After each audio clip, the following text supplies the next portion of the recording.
Podcast Nós Vós, o podcast que celebra os 60 anos da área de turismo e hospitalidade na Universidade Europeia. Bom dia e bem-vindos a mais um podcast Nós Vós, que celebra os 60 anos de turismo e hospitalidade em Portugal. Hoje temos connosco a Ana Mendes Godinho, uma pessoa cheia de experiência na área do turismo. Começou por trabalhar no Turismo de Portugal, foi secretária de Estado do Turismo e foi, entretanto, também Ministra do Trabalho. Hoje está aqui connosco para falarmos um pouco sobre o setor do turismo. Bom dia, Ana. Bom dia, Sofia. E muito bem-vinda. Obrigada, antes de mais também parabéns pelos 60 anos. Muito obrigada. Acho que é uma data que mostra bem como o turismo tem acompanhado o país, como tem acompanhado Portugal, mas também como se tem transformado ao longo dos 60 anos e, portanto, acho que também são um case study da forma como têm sido uns instrumentos e uns parceiros extraordinários do crescimento do turismo em Portugal. Muito bem, obrigada. Ana, gostava de começar aqui por fazer um ponto de situação e perguntar-lhe, durante a sua carreira, quais foram as grandes transformações que assistiu aqui em termos de setor do turismo? Bem, eu diria que o turismo tem sido, eu acho que dos exemplos de como um setor, que se discute muito se é setor ou não, porque é tão transversal, porque acaba por ser muito mais do que um setor, pode transformar um país. E eu acho que é evidente que Portugal é mesmo um case study relativamente a como o turismo foi uma alavanca de transformação do país. Dou um exemplo concreto.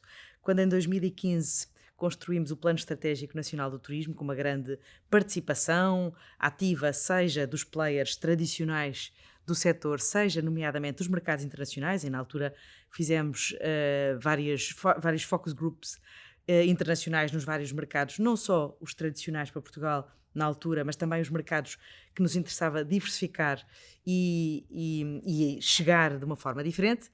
E acho que é evidente a forma extraordinária como o turismo evoluiu desde 2015 até hoje. Se me perguntar o que é que eu aprendi ou o que é que eu sinto diferente, acho que foi fundamental termos uma convergência e um compromisso comum entre setor público e setor privado, com objetivos muito definidos, muito bem definidos, de uma forma conjunta, que depois, no fundo, ficaram associados a metas, certo, para atingir, mas também a meios e a instrumentos para lá chegar. E acho que esse compromisso, aliás, é um exemplo do que poderia acontecer em várias áreas e que é transformador. O que é que mudou no turismo? Número 1, acho que é evidente que aquelas metas que nós tínhamos construído em conjunto em 2015 para 2027, neste momento já praticamente alcançámos quase todas, seja em termos de receitas, em termos de dormidas, em termos de atenuação da sazonalidade, mas também em termos do turismo ter servido como um cartão de boas-vindas e um cartão de marketing de Portugal e de captação de investimento, de novos residentes e também desenvolvimento de outras indústrias, que naturalmente o turismo também tem este grande efeito multiplicador. Eu diria que Portugal é mesmo um case study de como é que o turismo tem este poder de transformar um país nas suas várias dimensões, seja da forma como, por um lado, teve a capacidade de ser um grande criador de emprego. Lembramos-nos bem, no pós-Troika, como o turismo foi uma das áreas com uma capacidade enorme de criação de emprego. Eu dizia sempre, brincando, que tive nas duas áreas fundamentais para o país nos últimos 10 anos, começadas por T, turismo e trabalho, mas eu acho que porque também estão muito ligadas uma à outra. Naturalmente aqui, também no turismo, com esta grande dimensão de futuro. Se hoje em dia se discute que vão desaparecer mais de 100 milhões de postos de trabalho no mundo, também se diz que vão aparecer mais 130 milhões de postos de trabalho no mundo, são reinventados naquelas que são as dimensões em que as pessoas são fundamentais e indispensáveis, e o turismo é uma delas. Claro que sim. E eu acho que aí, aliás, marcamos e sempre fomos reconhecidos como o país em que a hospitalidade é aquilo que mais marca quem nos visita. Eu aproveito a sua deixa e queria lhe perguntar, realmente teve como Ministra do Trabalho, onde teve com certeza muitos desafios na gestão das pessoas e em tudo o que diz respeito aos recursos humanos. Olhando para o setor do turismo e também olhando aqui para uma perspectiva não só presente, mas também de futuro, e sabe que nós em concreto estamos a atravessar grandes desafios nesta área, O que é que lhe apraz dizer com a sua experiência realmente com uma pasta importante como a do Ministério do Trabalho? Bem, antes de mais só lembrar que em 2015, no âmbito lá do plano estratégico que construímos, uma das áreas que nós identificámos como crítica, na altura, 2015, foi a sustentabilidade social. 10 anos. Há 10 anos. Nas várias dimensões do que quer dizer a sustentabilidade social. Seja do ponto de vista da sustentabilidade social, da capacidade de atração, de fixação e de valorização dos trabalhadores do turismo, que é mesmo crítico. O turismo sem trabalhadores e sem pessoas não vale, não é turismo. Pelo menos não é o turismo de experiências e de contacto humano como nós conhecemos e que eu acho que vai continuar a ser aquilo que faz a diferença. Mas também do ponto de vista, naturalmente, do impacto que tem nas populações. E na altura lançámos, inclusivamente, um programa de apoio a desenvolvimento de projetos que tivessem esta componente de valorização da sustentabilidade social na sua dimensão. Isto só para fazer alguma história, porque eu acho que é engraçado também olhar para a história. E quando lançámos este programa foi incompreendido. Ninguém percebia qual é que era o objetivo daquele programa. Tivemos na altura alguns projetos até que se candidataram muito engraçados, porque depois acabaram por ser exemplos que foram copiados por outros projetos, mas foi muito engraçado no início a resistência e alguma incompreensão que este programa e este projeto na altura teve. 10 anos envolvidos, eu acho que é mais do que evidente que se calhar foi antes do tempo este programa. Enquanto Ministra do Trabalho, tive, diria, 2 fases enquanto Ministra do Trabalho. Uma fase que foi a da gestão da pandemia. Foram 2 anos e meio de procurar permanentemente colocar os recursos públicos coletivos ao serviço da comunidade num momento em que a comunidade precisava de respostas. E aí foi extraordinário perceber a importância do que todos os dias, muitas vezes, falamos do que é o Estado Social, um conceito abstrato, mas que se transformou numa realidade completamente concreta. E nessa altura, concretamente, no mecanismo que criámos do layoff simplificado, muito inspirado com base no terreno e no que as pessoas me iam dizendo que era crítico, conseguimos mobilizar, mas eu acho que foi mesmo fundamental porque serviu como uma almofada, na altura, para que não houvesse despedimentos massivos, nomeadamente na área do turismo, que foi uma área afetadíssima, porque tinham mesmo que fechar. Claro. Os hotéis, os restaurantes, a atividade turística, e que serviu como um buffer, no fundo, para que ultrapassássemos a fase da pandemia sem despedimentos massivos, que seria crítico do ponto de vista depois até do pós-pandemia da recuperação. E, portanto, aí, nessa dimensão, foi uma das áreas em que, enquanto Ministra do Trabalho, me dediquei mais, mas também, confesso, me deu mais gozo do ponto de vista de retorno no exercício político, porque senti mesmo que a política faz a diferença em momentos concretos. Se já o tinha sentido no turismo de uma forma completamente apaixonante do ponto de vista da construção de toda uma estratégia, na minha primeira fase como Ministra do Trabalho foi mesmo a gestão da pandemia, e eu acho que é um orgulho coletivo a forma como Portugal conseguiu responder, nomeadamente com o layoff simplificado, mostrando também a reinvenção completa da própria Segurança Social, que no passado demoraria anos a responder e que, mobilizada por um sentido de necessidade da sociedade, mostrou que é mesmo possível eliminar carimbos, burocracia, e afinal isso deixou de ser preciso e era só uma constatação de que esses ruídos não acrescentam valor nenhum. Isso foi extraordinário porque depois ajudou também em transformações de fundo da própria Segurança Social. Dou outro exemplo concreto, pós-pandemia, relativamente ao turismo e relativamente a uma área tão crítica que são os recursos humanos e a atração de trabalhadores, incluindo imigrantes, para trabalhar no turismo. Aí o que nós fizemos, e eu acho que também foi fruto da aprendizagem da pandemia, de que era possível fazer de forma diferente, nós criámos um mecanismo que se chamava o número de segurança social na hora. Basicamente é porque é que as pessoas não estão à espera meses por um número de segurança social, quando todos queremos que as pessoas participem ativamente da segurança social, todos ganhamos com isso, além de que se as pessoas estiverem integradas na segurança social, tudo o resto se torna mais fácil de gerir do ponto de vista até da sua forma de inclusão e do sistema de proteção. E foi extraordinário perceber que o facto de simplificarmos a entrada no sistema de segurança social levou, de facto, a uma entrada enorme muitas situações certamente que estariam na economia informal, o que é um problema para todos. É um problema para as empresas, é um problema para as pessoas, é um problema para a sociedade, e é extraordinário ver a evolução que este mecanismo, basicamente, que foi só de simplificação e dizer, não é preciso ruído, só precisamos de verificar que esta pessoa tem um título de válido em Portugal e, portanto, pode participar ativamente na segurança social. E isto também mostrou a grande capacidade e necessidade que o setor do turismo tem de trabalhadores, nomeadamente trabalhadores estrangeiros, porque só com os trabalhadores nacionais não era possível responder às necessidades. Mas também aí mostrar que a simplificação é uma forma de inclusão, mas é também uma forma de parceria com a sociedade e com as empresas para garantir que quanto mais tiverem a vida simplificada, mais fácil e podem-se focar naquilo que é essencial e não estarem preocupados com aquilo que não acrescenta valor nenhum, que é precisamente a papelada e os carimbos. E as tecnologias têm um papel preponderante. Isto só se conseguiu fruto das tecnologias, porque basicamente foi um sistema online de verificação e de cruzamento de dados criado de forma personalizada.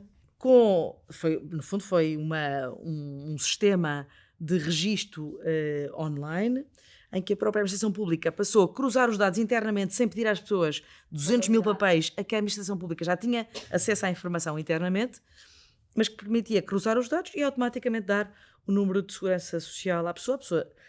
E uma questão de segurança, o único mecanismo presencial que mantivemos foi a necessidade da pessoa ir buscar presencialmente e pessoalmente para garantir que a pessoa existia fisicamente e estava em Portugal.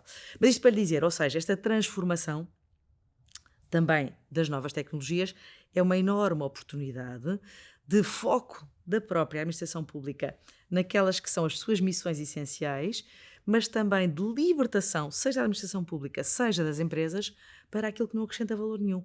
E eu acho que o turismo aí tem dado cartas do ponto de vista também de como as novas tecnologias podem ser cada vez mais um instrumento de permitir foco naquilo que acrescenta valor, eliminando tudo o que é dispersão, que não acrescenta valor nenhum.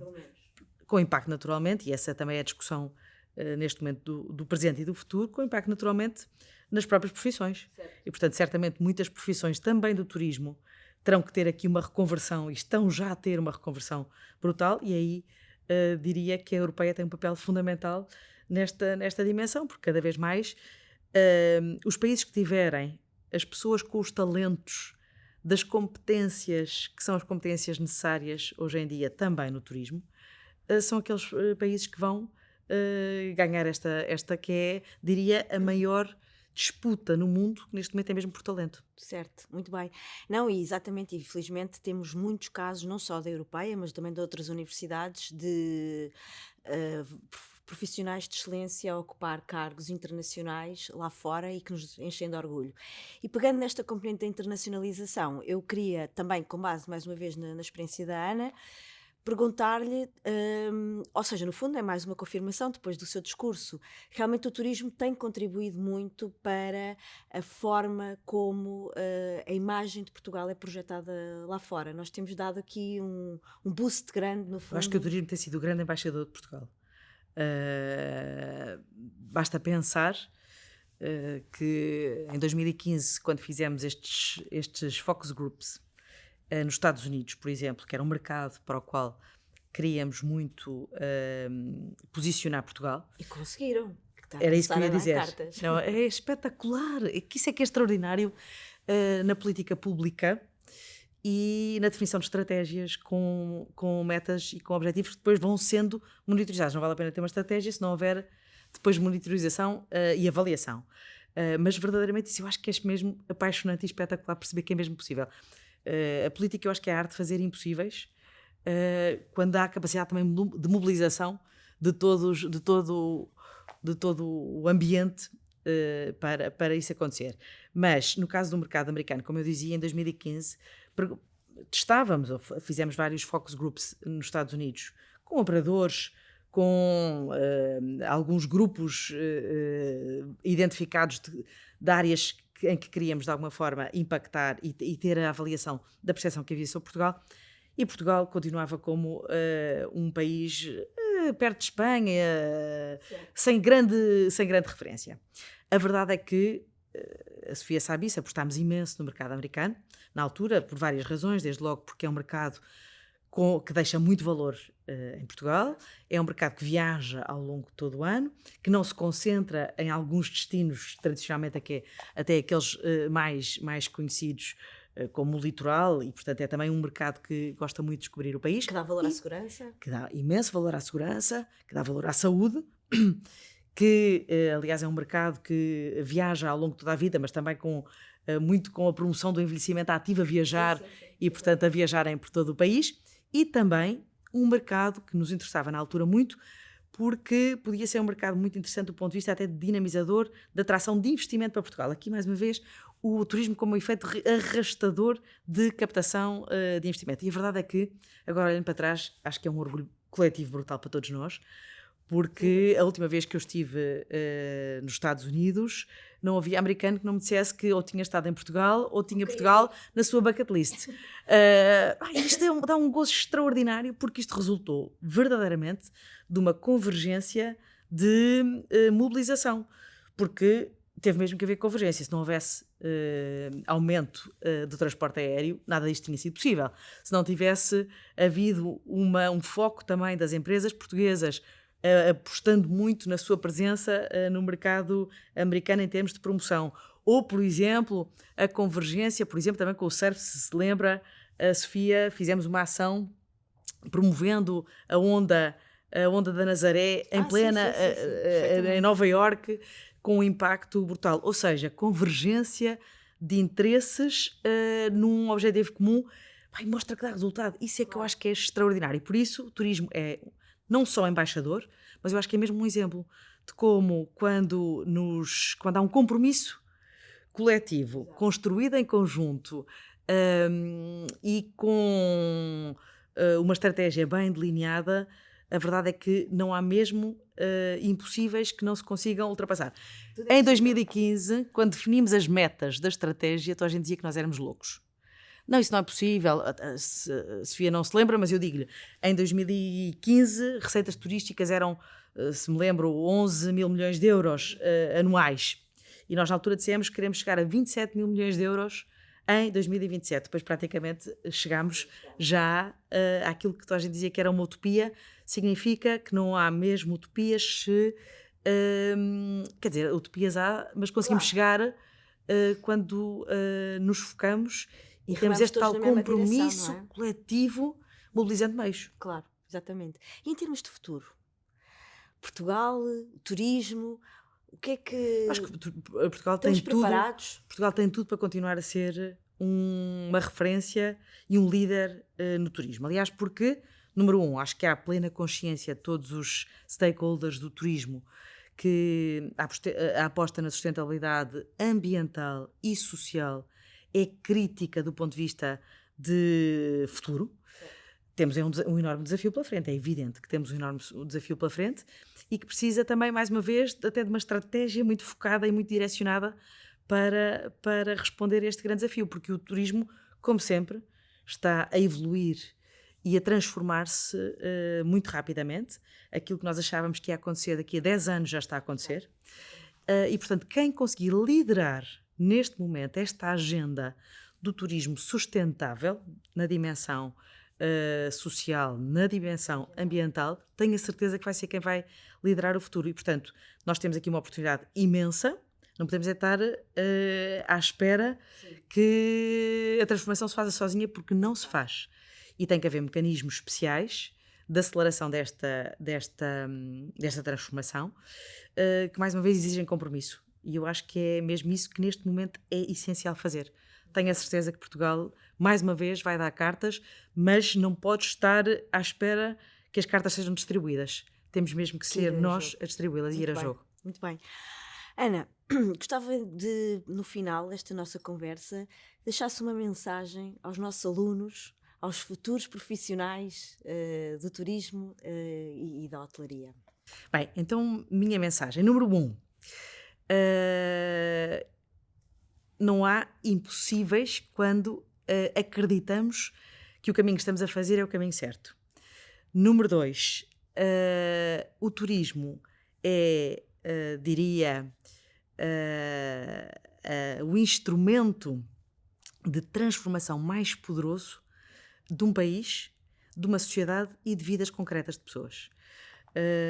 Saibamos nós todos assumir que o turismo é mesmo esta esperança já concretizada em muitas dimensões, mas que ainda tem muito para concretizar. E está nas vossas mãos a transformação que é precisa, com esta consciência de que o turismo, para ser líder, tem que ser o primeiro mensageiro do que a sociedade quer.